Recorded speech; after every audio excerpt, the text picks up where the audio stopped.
சற்று முன் கிடைக்கப்பெற்ற மிக மிக முக்கியமான செய்தி ஒன்று வெளியாகியுள்ளது. அதிமுகவில் மீண்டும் எடப்பாடி பழனிசாமி அவர்களுக்கு எதிராக மாஜி அமைச்சர்கள் செயல்பட்டுள்ளார்கள். அதிமுகவிலிருந்து நீக்கப்பட்ட சசிகலா, டிடிவி தினகரன், ஓபிஎஸ், செங்கோட்டையன் மன்னிப்பு கேட்டால் அதிமுகவில் மீண்டும் இணைப்பதை பற்றி எடப்பாடி முடிவெடுக்க வேண்டும். அப்போதுதான் அதிமுக வெற்றியடைவதற்கான முழுமையான கழகத்தின் உடன்பிறப்புகள், தொண்டர்கள் முழுமையான பணிகளை மேற்கொள்ள முடியும் என்று அதிமுகவின் முன்னாள் அமைச்சர் OS மணியன் அவர்கள் தெரிவித்துள்ளார். மேலும் OS மணியன் செங்கோட்டையன் தொடர்பில் இருப்பதாகவும் தகவல்கள் கிடைக்கப்பெற்றுள்ளது. இதனால் OS மணியனின் பதவியையும் கட்சியிலிருந்து அடிப்படை பதவியையும் பறித்தால் அடுத்து ஒவ்வொரு நபர்களும் நிர்வாகிகளும் எடப்பாடியை விட்டு விலகுவார்கள். கடைசியில் அதிமுகவில் நிர்வாகிகளும் தொண்டர்களும் இல்லாமல் யாருக்கு பொதுச்செயலாளராக எடப்பாடியால் செயல்பட முடியும்?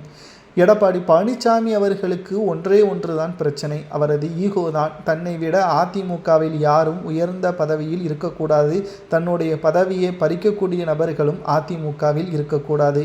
இப்பேற்பட்ட மனநிலையில் இருக்கக்கூடிய எடப்பாடி அதிமுகவை வெற்றியடைய வைத்திருந்தால் அவர்தானே பொதுச் செயலாளராக இருந்திருக்க முடியும்.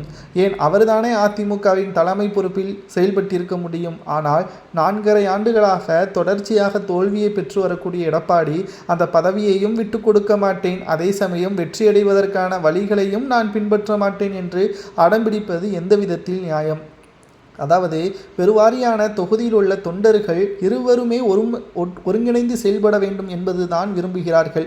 சரி, உண்மையான அதிமுகவின் தொண்டர்களாகிய நீங்களே கூறுங்கள், உங்களது தொகுதியில் உண்மையாகவே அதிமுகவின் தொண்டர்கள் ஒற்றுமையாகத்தான் இருக்கிறார்களா? கேள்வி நிச்சயமாக இது தவறாகத்தான் இருக்கும். ஏனென்றால் ஓபிஎஸ் அணி, சசிகலாவின் அணி, டிடிவி தினகரனின் அணி என்று பிரிந்து கிடப்பதால் தொண்டர்கள் தங்களது தொகுதிகளிலேயே மக்களை சந்திப்பதற்கு தயக்கம் காட்டி வருகிறார்கள். அவர்களுக்குள்ளேயே மோதலும் ஏற்படுகிறது. தலைமை ஒருங்கிணையாமல் இருப்பதன் காரணமாக தொண்டர்களும் பிரச்சனைகளுக்குள்ளாகி இருப்பது தோல்வியை தான் பெற்றுத்தரும் என்று OS மணியன் அவர்கள் கூறுவது சரியா தவறா என்பதை அதிமுகவின் உண்மையான தொண்டர்கள் கமெண்ட் வாயிலாக கூறுங்கள். மேலும் அதிமுக ஒற்றுமையாக செயல்பட வேண்டுமா அல்லது எடப்பாடி பழனிசாமியை சிறப்பாக வழிநடத்துகிறாரா என்பதையும் மறக்காம கமெண்ட் வாயிலாக கூறுங்கள்.